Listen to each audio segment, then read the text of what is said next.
আমাকে ক্ষমা করে দেন, আমার ভুল হয়েছে, আমি সর্বোচ্চ খারাপ খেলেছি। এইবার অস্ট্রেলিয়ার বিপক্ষে 2 টেস্টের মধ্যে 3 ইনিংসে 0 রানে ফিরে যাওয়ার পর লাইভে এসে এইবার প্রিয় দর্শকদের কাছে ক্ষমা চাইতে বাধ্য হলেন লিটন কুমার দাস। কি বললেন তিনি, এসবের বিস্তারিত জানতে ভিডিওটি না টেনে শেষ পর্যন্ত দেখুন।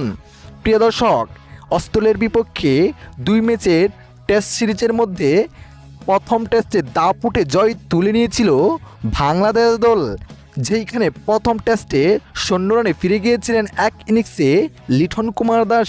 তখন কিন্তু তাকে কোনো দোষারোপ করা হয়নি, কেননা প্রথমবার খেলতে এসে অস্ট্রেলিয়ার মাটিতে 0 রানে ফিরে গিয়েছেন, সেটা স্বাভাবিকভাবে মেনে নিয়েছিলেন ভক্ত সমর্থকরা।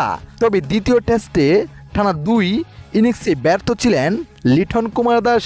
2 ইনিংসে 0 রানে ফিরে গিয়েছিলেন তিনি, এবং অস্ট্রেলিয়ার বিপক্ষে 5 দিনের টেস্টের মধ্যে 2 দিন আগে হেরেছিল বাংলাদেশ দল, তাও আবার ইনিংস ব্যবধানে।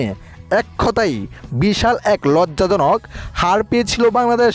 আর এমন ব্যর্থতার সঙ্গে ব্যাট করে এইবার প্রকাশে লাইভে এসে ক্ষমা চাইলেন লিটন কুমার দাস, যেইখানে তিনি বলেন, আমি সর্বোচ্চ খারাপ খেলেছি, আমি মানছি, তবে আমি চেষ্টা করেছি, আমাকে ক্ষমা করে দেন। এবং তিনি আরও বলেন, সামনে যদি আরও সুযোগ পাই ভালো কিছু করব। প্রিয় দর্শক, 2 ম্যাচের মধ্যে লিটন দাসের 3 ইনিংসে 0 রান দেখে আপনি কিভাবে দেখছেন?